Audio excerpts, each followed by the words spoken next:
the name of peace we gather here now. Oh Lord, please make these days of ours on this earth filled with Peace TV, the solution for humanity. peace. Oh, you who believe, give charity for the pleasure of Allah, the pleasure of Allah. Oh, you who believe, read the Quran every night of Ramadan, night of Ramadan. Welcome, O Ramadan. It is Ramadan. It is Ramadan.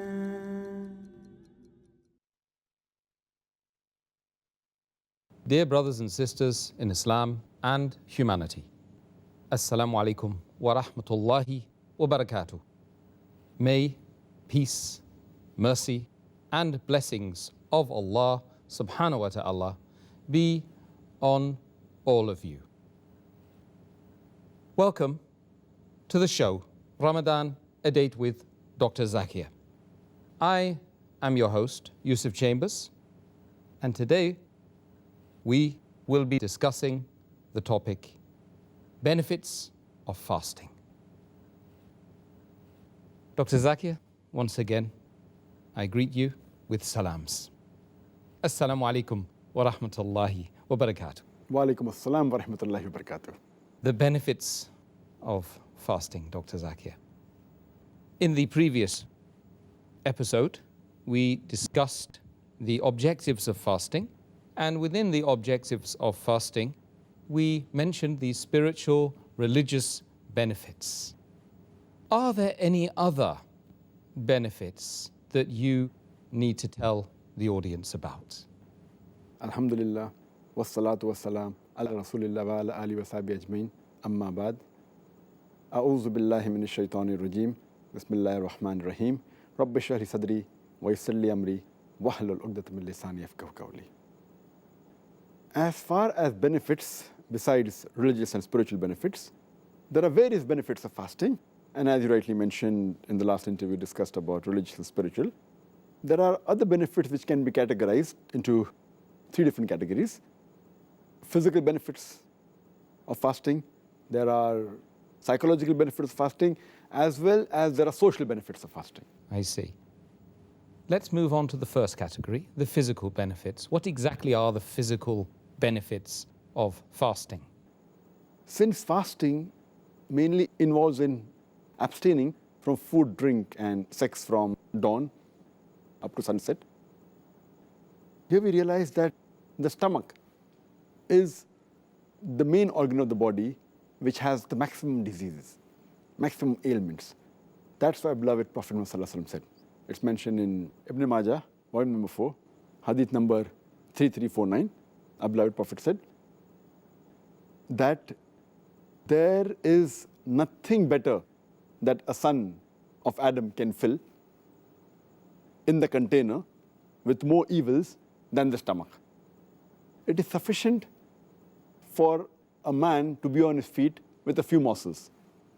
But if he has to eat more, he can divide the stomach into three parts. 1/3 for the food, 1/3 for the drink, and 1/3 for his breath, or 1/3 for the air. So what we realize that the maximum diseases originate in the stomach because it's house for bacteria. And the food that we eat, it enters the stomach. From the stomach, it gets digested, goes into the intestinal tract. Then the food nutrients enter the bloodstream and then goes to almost all the different organs of the body.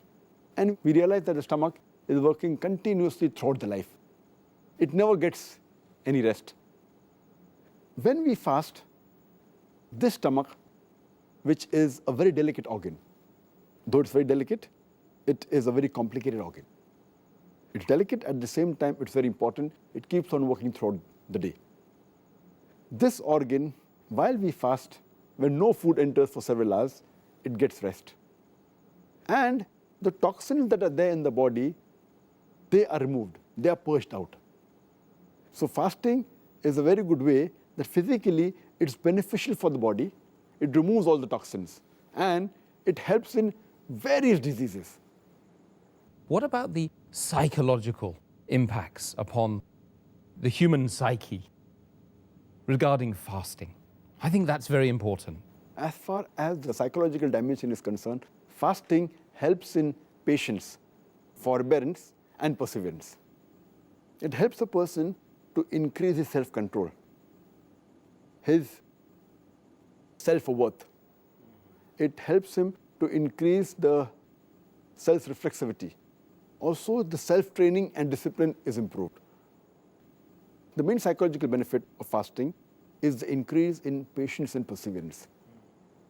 And it can make a person who says, I cannot do, it can make him say, I can do. And fasting helps in the conditioning of the heart, body, mind, and soul. It improves the overall dimension of the human being. And fasting is a sort of training. It even helps in behavioral change. And changing a behavior is very difficult. A person who's used to a particular behavior, to change a person's behavior is very difficult. It is, as we say, that the best type of jihad is jihad fi nafs. That is, striving against your own soul. So to change the habits is one of the things which is most difficult, which fasting can do. And since jihad, that is going in the battlefield, is of utmost importance when required, if you cannot do jihad, if you cannot strive against your own soul, how can you strive against the enemy? So therefore, fasting helps in that dimension. That's the reason fasting was made fard before jihad. Fasting was made fard 15 years after Prophethood in the second Hijri. And next year, 1 year later, jihad was made fard. So Allah subhanahu wa ta'ala first wanted to train and make the Muslims fit psychologically with the help of fasting. And then the qital part was made first, so psychologically it's very helpful. And normally, a human being, he eats 3 meals in a day. In a week, about 21 meals. Now that is changed, that behavioral pattern of eating is changed to 2 meals, light meal late in the evening, early night, and before dawn. So the whole pattern is changed, and this helps in various psychological aspects, the training. And today psychology they tell us that if you can control your hunger, you can control almost all your desires. Actually, from the psychological aspect, myself, just to add something there, it was the fasting in the last week and a half of Ramadan which changed it for me. It changed my mind totally. Alhamdulillah. And that's what actually led me to taking the Shahada. Alhamdulillah. Basically. So, Alhamdulillah. That's why I mentioned the psychological aspect, very important. On to the next question regarding the social impact of fasting. There any specific areas that you can shed light on for us today? As far as the social impact is concerned, in fasting, the person realizes about the other human beings who are poor, who don't have food, who don't have shelter. And it makes us realize that how does it feel when a person is hungry? Many of us who are rich, who have no problem of eating food, when we fast, we realize how does it feel when a person is hungry. So our love and our care for the poor people increases. And furthermore, even we realize the bounties of Allah subhanahu wa ta'ala. How many times do we really thank Allah subhanahu wa ta'ala for the food He has given us, for the water? Imagine the air that we get, that we breathe. How many times do we thank Allah for that? So the food, the water which Allah provides us, the rich people hardly their mind goes towards it, but while fasting they realize that. It helps them to care for the poor people. It also helps them in being generous with the other human beings, in sharing with other human beings. It also helps in forgiving other people's fault. So fasting helps the society in various ways. And furthermore, our beloved Prophet Muhammad said, it's mentioned in Sahih al-Jami, volume number 1, hadith number 896, the beloved Prophet said that if you have mercy on those on the earth, then those who are in the heaven, they will have mercy on you. That means if you are merciful to the other human beings, Allah subhanahu wa ta'ala will have mercy on you. So this fasting, it helps us in building the society better. It helps us in being generous, helps us in being loving, in caring with the other human beings. And besides, not only the poor people, it helps us in being good with all the human beings. It helps us in being good with the family, helps us in being good with society. And many a time, we don't realize that we don't give enough time to our family, especially in the Western world. At least in fasting, you're with the family twice. And people make it a point that in fasting, at least they should do the suhoor with the family and at least break the fast with the family. So at least they are with the family twice in the day. So the bonding in the family increases. The family get together, the parents get more closer to children, especially in the Western world where this is neglected. As far as the society is concerned, it is very helpful in getting the society together. We many a time go to our neighbors. During iftar, we call our friends, call our neighbors. And the beloved Prophet ﷺ said, it's mentioned in Sahih Muslim, volume number 3, hadith number 5379. The Prophet said, whenever you're invited, do not refuse. So people invite each other during iftar, during the month of Ramadan. So it helps in getting the human beings closer to one another, whether it be the neighbors, whether it be the society at large. And it's also a very good time for self-improvement as well as doing islah and dawah. We meet people in the mosque. Many people who don't go to the mosque at the month of Ramadan, they come to mosque. We meet them, we can chat with them, we go for tarawih. And this is the time we can do islah. We can do dawah to the non-Muslim. And as you rightly said, Ramadan was the month, the time which changed your heart. And Allah gave you hidayah. This is very important. And that's why the beloved Prophet ﷺ said, mentioned in Sunan Tirmidhi, hadith number 1924, that Allah bestows His mercy on those who themselves show mercy to others. Again, a Prophet says, and he continues in this hadith, that if you are merciful, the merciful will show mercy on you. And he further says that if you show mercy to those on earth, those in the heavens will show mercy to you. So fasting helps in building up the society and getting people closer to one another. Jazakallah khair, Dr. Zakir. Let's move on to the next question. I want to come back to some of the points you were mentioning under the physical changes and benefits of the fast. What are the medical implications of fasting? There are innumerable medical benefits when a person fasts. I'll just mention a few of them. It organizes the heartbeat and relaxes it. It reduces the pressure on the heart arteries, and it reduces the fat, the cholesterol, as well as the acids. It releases the pressure on the liver. Fasting also decreases the secretion of the digestive glands, which normally causes ulcer. There are less chances of having kidney stones when a person fasts. Fasting is also helpful in non-insulin dependent diabetes. And fasting is also helpful in reducing the weight.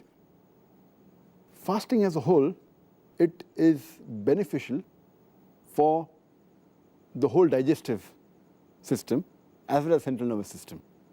Fasting helps in removing the toxins from the body. Fasting increases the immunity of the body. Fasting also reverses the aging process. It increases the longevity, lifespan of a human being. Fasting also helps in creation of more of T cells, which are known as killer cells. And fasting as a whole, it rejuvenates and overhauls the complete body. And there are various diseases which are helped when a person fasts. For example, a person who's suffering from certain diseases, and if a person fasts, it's helpful for him. For example, in cardiovascular diseases, if a person is suffering from asthma, from arthritis, from digestive disorders, if he's suffering from lupus, from skin disorders, if he's suffering from non-insulin dependent diabetes, there are various, so the list can go on and go on.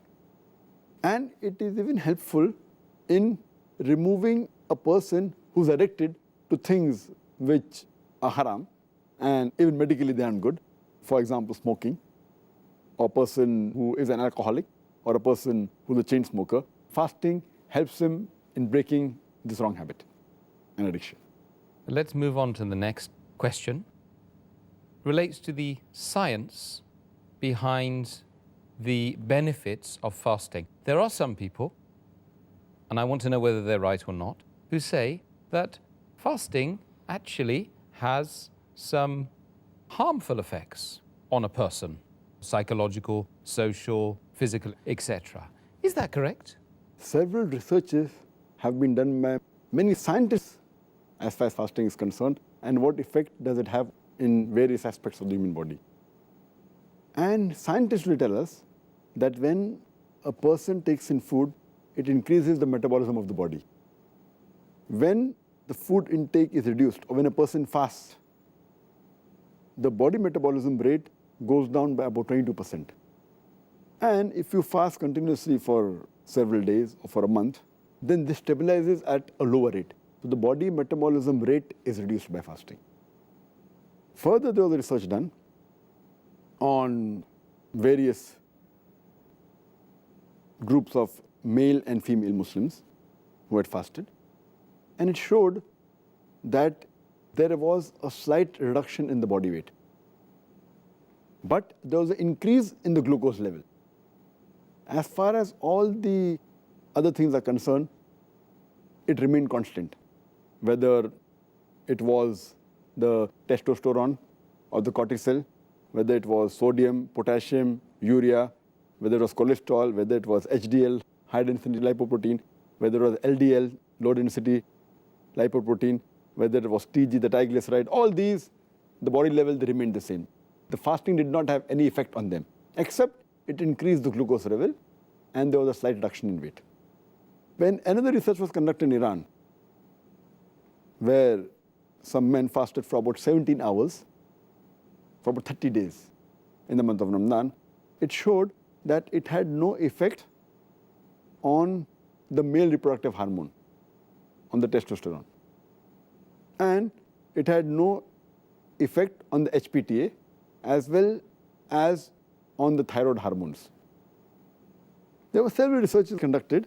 There was also a study made, which was called as increase in oxidation in the month of Ramadan on healthy women, a way for maintaining the weight maintenance. And it showed that during fasting, there was no change as far as the physiology of the body was concerned. The weight was same and all the functions were the same. Fasting increases the fat oxidation and decreases the carbohydrate oxidation. And we have to realize that we have to let the physicians of the Western world, they should know that they should note the levels of bilirubin and glucose while fasting. There were further studies conducted that fasting increases the mucosa developed B lymphocyte cell responsiveness, but did not show a change in the B lymphocyte responsiveness of the rheumatoid arthritis and the health volunteers. But in fasting, it increased the longevity of the life, increases the lifespan. There were many researches conducted in animals, it increases lifespan. Further research was conducted on the lactating women. When they fasted, the fasting did not increase or decrease. There was no change in the milk volume, as well as the content of the milk. The glucose level was the same, the fat concentration was the same, the lactose content was the same. There was no change per se as far as the lactating mothers were concerned. There were researches done regarding fasting's effect on menstruating women, as well as the reproductive cycle. And when the research was done, there was no change whatsoever. There wasn't any change in the menstrual cycle in fasting, or there was no negative effect, no positive effect. So it is wrong to say that fasting has an ill effect. There are many benefits which we discussed earlier. But there are certain positive points that fasting has helped in certain diseases. For example, rheumatoid arthritis, osteoarthritis, it helps. And what we realized that when researches were done, that on animals. When they are sick, they don't prefer having any food. Same thing with the children. When children get sick, they don't prefer having food. It is the family members who force them to have food. And research has shown that when food is taken when a person is sick, it prevents him from getting well early. It hampers the immune system. So when a person fasts when he's seriously ill, it helps him to recover faster. That's the reason now we find that there are many treatments which include fasting for various diseases which are followed by the Western world. Because when a person fasts, his body gets rest and the toxins are removed from the body, so it helps him to recover faster. And fasting is also good to change the behavioral pattern. And if a person is addicted or a person is alcoholic, as I mentioned earlier, or is a chain smoker, if he fasts, it's a good point that he can stop it throughout his life. And people who are habituated to things like tea, coffee, junk food, when they fast and they stay away from it, when the taste buds they don't have for the full month, the taste buds don't crave for that, and when they have healthy food, they start liking it. So it's a good time to stay away from junk food. If you can do it for 1 month, you can do it throughout your life. Yes. And there are certain diseases. For example, insulin-dependent diabetes. A person who's suffering from insulin-dependent diabetes, he should not fast because he has ketosis. Normally, the ketones are used as a source of energy. But if a person has insulin-dependent diabetes, he's unable to use this. So therefore, a person who has insulin-dependent diabetes, he should not fast. But naturally, if he takes insulin and fasts and with the medical advice, it's fine. But the other type of diabetes, which is more common, non-insulin dependent diabetes, fasting is helpful for that. And as I mentioned earlier, it's helpful in various diseases like cardiovascular disease, asthma, arthritis, digestive tract diseases, in lupus, in skin disease. You can name a list of diseases in which fasting is of great benefit. I think it would be really interesting to know, I mean, this research, has it been done by Muslims or non-Muslims? These researches have been done by both Muslims and non-Muslims. And there are hundreds of non-Muslim scientists who have done research on fasting. So it's not only the Muslims. More of the non-Muslims do research on fasting. But there are even Muslims. For example, if you read the book, Fasting, A Way of Life, by Alan Cott, he writes that fasting is altogether, it gives rest to the digestive tract as well as the central nervous system for the whole body. And he's a non-Muslim. There was a research done by an Indian doctor by the name of Dr. Shanti Rangwani, and she says that when a person fasts, there is no intake of food. So the toxins are created by the food that you eat. So no new toxin is created. And whatever toxin is there present in the body from before, it gets excreted from the body. So fasting is a very good method of excreting all the toxins from the body, and it purifies the body system. It was done by a non-Muslim. The research is done even by Muslim. The research done by Dr. Suleiman in the University Hospital in Amman in Jordan. And he did a research on a group of men and women. There were 42 men and 26 women. And the research was done that they fasted, and the changes in the body was noted. And they found out that there was a slight reduction in weight. And there was an increase in the glucose level. But as far as the other components are concerned, testosterone, cortisol, sodium, potassium, urea, all of them remained the same. There was no change as per in the body content, except the glucose level increase and the reduction in the weight of the human being. There were several researches done by non-Muslims. There was a group of non-Muslim scientists who did research in Africa in areas where there were famine. And they realized that people, when they did research, that people who were starving because of famine, and they lived in the same refugee camp, some people who had food and some people who were starving. for those who were starving, they had less chances of having tuberculosis as well as malaria. So fasting increased the defense mechanism against tuberculosis and malaria. So it's Allah's mercy, alhamdulillah. Can you believe? Because they were starving, it prevented them from having tuberculosis as well as malaria. Allahu Akbar. There were researches done by non-Muslims which show that fasting increases the longevity, increases the lifespan, and it has a reversal on the aging process. There was research done by a Muslim scientist by the name of Dr. Osama Kandil in the Harvard University. Muslim, but in a non-Muslim country, non-Muslim university. And he did a research on patients suffering from cancer. And he tried to find out what way do the cells function, especially the killer cells, which attack the cancer cells. And he did a counting just before they started fasting. And then he again did a counting on the 21st day of Ramadan, then 28th day of Ramadan. And he found that there was a marked difference. After 21 days and 28 days, the number of cells, the killer cells, they increased. And these cells, they attack the cancer cells. And it shows that even the immunity increased. The defense mechanism of the human being, because of fasting, it increased. And there was another research again done in the same patients, and it found out that the T cells, which are normally required for the defense immunity of the human being, they increased to a great level. And T cells are mainly responsible when anyone has a disease, they are mainly the soldiers, or they are called the Major General of the army that you have. They are the T cells. And they go and they see to it, any disease is there, it goes and try and destroys the disease. And AIDS is a disease which mainly attacks these T cells. Therefore, it's known as acquired immune deficiency syndrome. So when you fast, these cells increase and the immunity of the human beings increase. I would like to mention one more research done by a European non-Muslim by the name of Dr. Jeffrey. And what he says that fasting is not only done by human beings. Fasting is even done by the animals and the plants.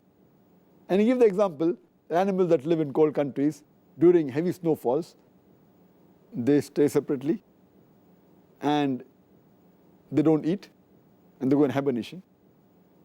And there are examples of animals like frog, which go in hibernation. And here they don't eat, they fast. And he gives the example in his book that even the trees in winter, when they don't get water, they're fasting. But the moment later when spring comes, you find that the tree is filled up with colorful leaves, with flowers, with fruits. And he suggested that every human being, every year, should at least fast for 40 days. And we know that it's first for every Muslim to fast in the month of Ramadan. That's approximately 30 days.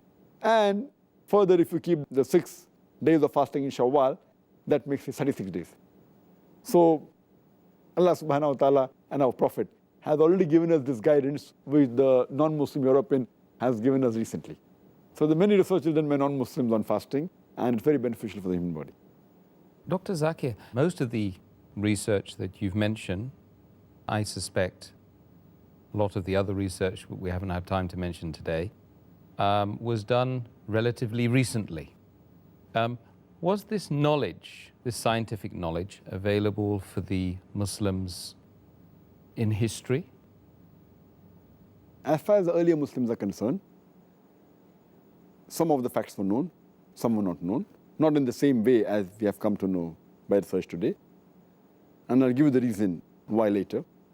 But the main question is concerned that were they aware about these aspects of fasting? In a different way, may not be in the same way as we know today. That reminds me, I read a book by Maulana Abul Hasan Nadwi, Arkanul Arba, where Maulana Abul Hasan Nadwi, he writes in his book, Arkanul Arba, and he gives incidents at the time of Khalifa Harun Rashid. And there he gives a dialogue between the Christian physician of Khalifa Harun Rashid and a Muslim by the name of Ali bin Hussein bin Waqid. And this Christian physician of Khalif Harun Rashid, he says that the Quran is considered to be a book of sciences. And we know there are two types of sciences, science of the body, science of the soul. So what does your Quran speak about medical science? So Ali bin Hussein bin Waqid, he said that Allah subhanahu wa ta'ala, in half a verse of the Quran, he combines both these sciences. When he says in Surah Araf, chapter number 7, verse number 31, eat and drink, but do not waste in excess. For Allah subhanahu wa ta'ala likes not the people who waste. Then the Christian scientist says, but what did your Prophet Muhammad sallallahu alaihi wasallam say about medicine? So he said that he's mentioned that the stomach is the main house of diseases, and prevention is the best thing for ailment. And prevention is better than cure. And as I mentioned, our beloved Prophet Muhammad sallallahu alaihi wasallam said, it's mentioned in Ibn Majah, volume number 4, hadith number 3349. The Prophet said, the son of Adam does not fill a vessel more worse, more evil than the stomach. A few morsels are sufficient to keep him on his feet.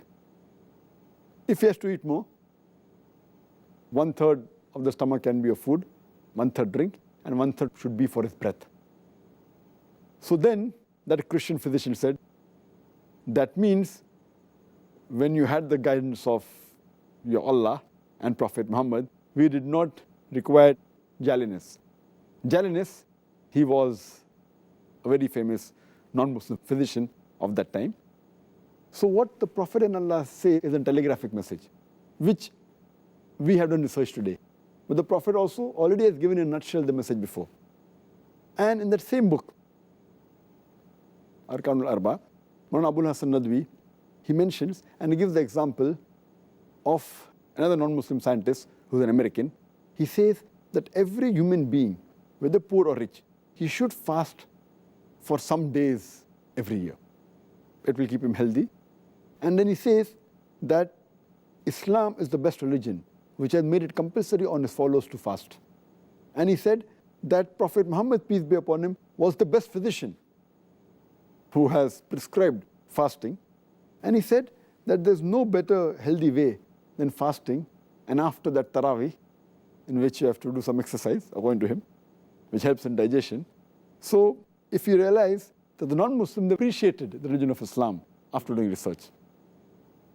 Though many of the Muslims are aware about the medical benefits of fasting, but we Muslims, we don't fast for these medical benefits. We fast for sake of Allah subhanahu wa ta'ala, for the pleasure of Allah subhanahu wa ta'ala. We don't fast for the medical benefits. These medical benefits are ancillary. Yeah. Or they may be maybe sweet dishes, maybe the dessert. Our main biryani, our main meal course is for pleasure of Allah subhanahu wa ta'ala, which we discussed in the objective of fasting. We don't fast for medical benefits. Even if these medical benefits were not there, we Muslim would have fasted for Allah subhanahu wa ta'ala. But as whatever we do for Allah subhanahu wa ta'ala, Allah gives us back in return. So all the acts that we do, it actually benefits us in various ways in this world as well as in the akhirah. But we Muslims don't fast for these medical benefits. These are just bonuses that we get, irrespective of whether we get or not, yet would fast for the sake of Allah subhanahu wa ta'ala. Yeah, that's good. So when you listen to the commandments of Allah subhanahu wa ta'ala, and Rasulullah sallallahu alayhi wasallam, look at his life and implement those things, immediately you get some benefit in this world. Subhanallah. Dr. Zakir, may Allah give us great benefits through the fasting. We've discussed so many benefits. There's so many to discuss, Dr. Zakir. I think we could have 3 programs on this, just on this subject alone. But alas, we can't spend that much more time in the interview stage because it's come to an end. And we need now to take some questions from the audience, from the people watching Peace TV. So let's move on now. The first question we have from one of our viewers is, many Muslims fast during the day but overeat in the night time during the month of Ramadan. many eat more food in the month of Ramadan during the nights than they do during non-Ramadan time. Will they be in a position to derive the medical benefits that the person who doesn't eat too much will get? As far as deriving the medical benefits, those people who overeat in the night, and we know there are many Muslims, unfortunately, who eat a lot during iftar, they eat in excess, and many of them keep on eating most part of the night, and then they fast. This is against the commandment of Allah subhanahu wa ta'ala. Allah says in Surah Araf, chapter number 7, verse number 31, eat and drink, but waste not by excess. Allah subhanahu wa ta'ala does not like the wasters. Here we know people buy food, they have iftar parties where they make a variety of dishes, it goes in waste and a loss of lot of money which can benefit the poor people. Surely this is not the way of Islam. And as I mentioned earlier, beloved Prophet Muhammad, it's mentioned in the hadith of Ibn Majah, volume number 4, hadith number 3349, that the son of Adam does not fill a vessel more worse than the stomach. Few morsels are sufficient to keep him on his feet.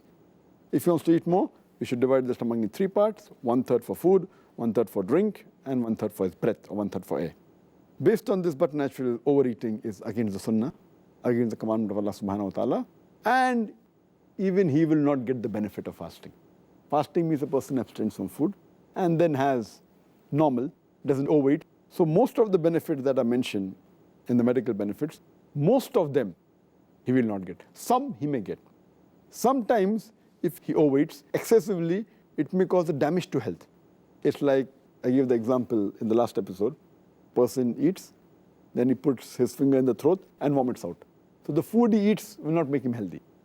So here the fasting will not benefit if he overeats. It goes against the principle of fasting. Good. I think that's a very concise answer, and that's what we need. There's lots of questions to get through, Dr. Zakir. Second question from one of our viewers again. If a Muslim fasts with an intention of reducing his or her weight or dieting, will he get the reward of fasting, he or she? If you're talking about reward in general, Islamic, they're talking about Jannah, forgiveness, etc.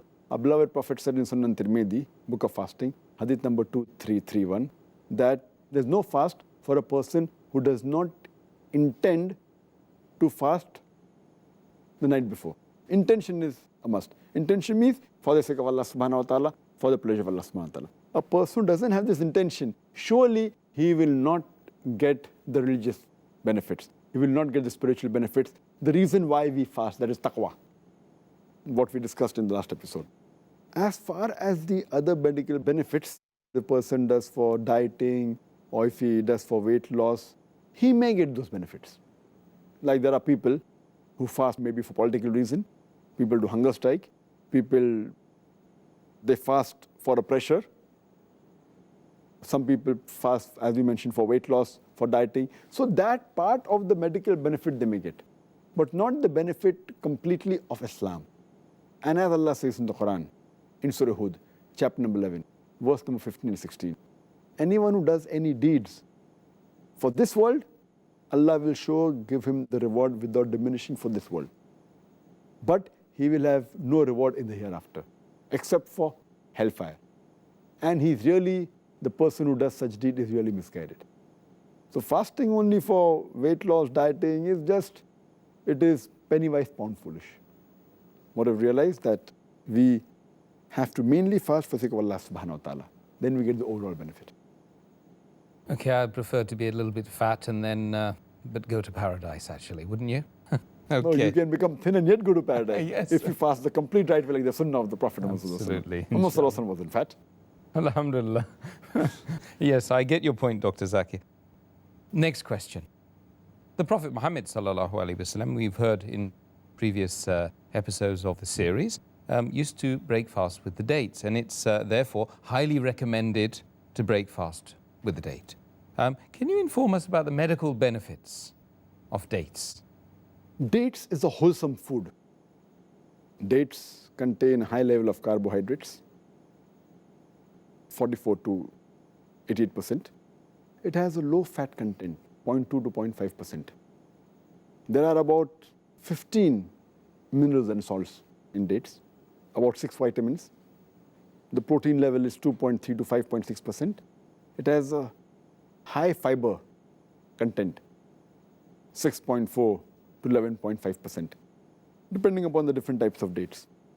And if you realize that because of the high carbohydrate content, it is a very good source of energy. The moment you have date, immediately it gives you energy. It is far better than any other, whether you have the glucose powder, etc. The date gives instant energy. And a person can survive only on dates and water for days and months together. And our Prophet Muhammad, there used to be no food for days and weeks together in his house, and he used to survive only on date and water, sometime on date and camel milk. So date is a wholesome food. The fat content, it doesn't increase the weight, hardly any. So there's no risk a person who's afraid, oh, the weight will increase. That's not there. As far as the minerals are concerned, it contains about 15 different minerals. It even contains fluoride, which prevents the tooth decay. It contains selenium, which fights against cancer and increases the immune system of the human body. It contains about 6 vitamins, though to a less degree, less content. It contains vitamin C, vitamin B1, vitamin B2, niacin. It contains vitamin A. It has proteins which have 23 different amino acids. And this fruit date has amino acids which are not contained in other fruits which normally people have. It's not present in apple, oranges, banana, but it is there in the date. And date also has a very high content of fiber. It's a fibrous diet. So it's good for digestion. When you have date, the digestion gets cleared. It can cure constipation, and the digestive system is clear. It has various benefits, and it is a wholesome food. And we realize that, alhamdulillah, in the last 40 years, the production of date has increased by 2.9 times. And the population of the world has increased twice. So the date population is much more than the population of the human beings, because it's very wholesome food and instant energy. Next question. Somebody wants to know, how does fasting differ from anorexia? Anorexia, by definition, means loss of appetite. It's a medical word used for loss of appetite. And many a time this happens in certain people, those who are dieting. It's common in young ladies. It's a sort of a disease that those who diet, they abstain from food, and then that becomes the habit. And they don't want to have anything. And sometimes they may go into anorexia nervosa. That's a psychological disorder that they fear eating, thinking that if they eat, they will increase weight, and that becomes a psychological disorder. So anorexia is nothing but loss of appetite, and dieting is not preferred, because most of the people that diet, the moment they come off the diet, they either go into anorexia nervosa, that's a psychological disorder which I mentioned, which they fear eating anything, increase of weight, and then they lose weight, the health goes down, or they go into a binge of overeating, bulimic, they eat excessive food. And there were several researches conducted on this, including in Michigan in 1995, where about 557 young ladies enrolled in the university, out of which 86% were dieting. Only 2% of them, they used to eat excessively.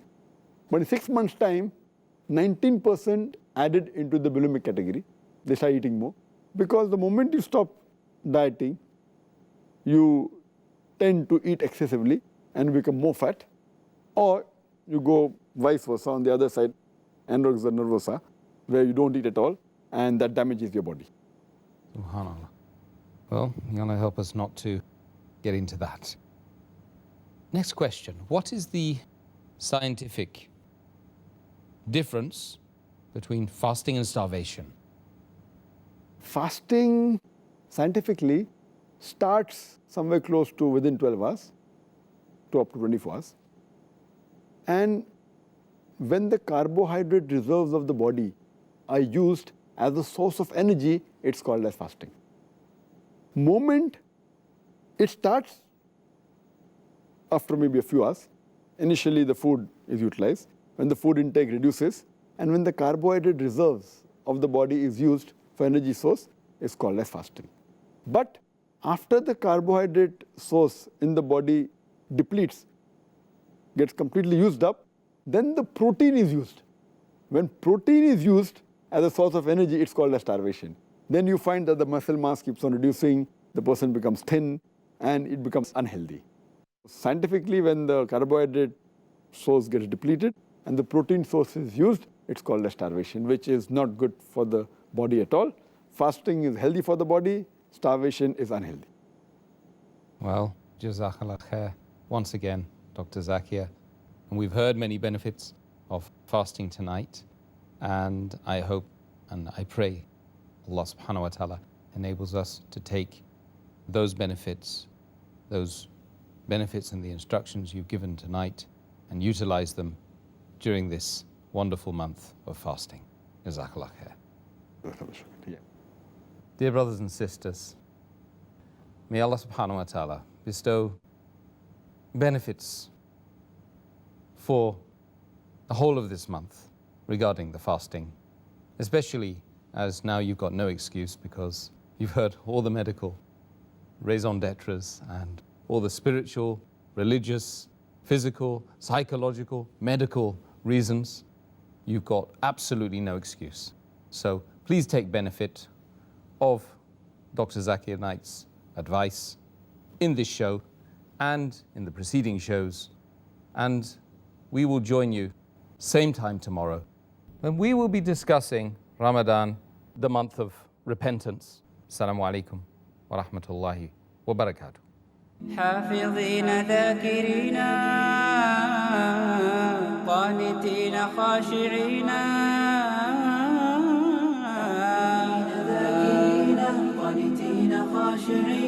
مسلمين مؤمنين للإله عابدين. شهرنا صوم وعتق وقنوت فيه صدق، يومنا صبر ورفق بدموع البائسين. رمضان قد أهل بالصيام وأطل مسعدا أهلا وخلا ليته في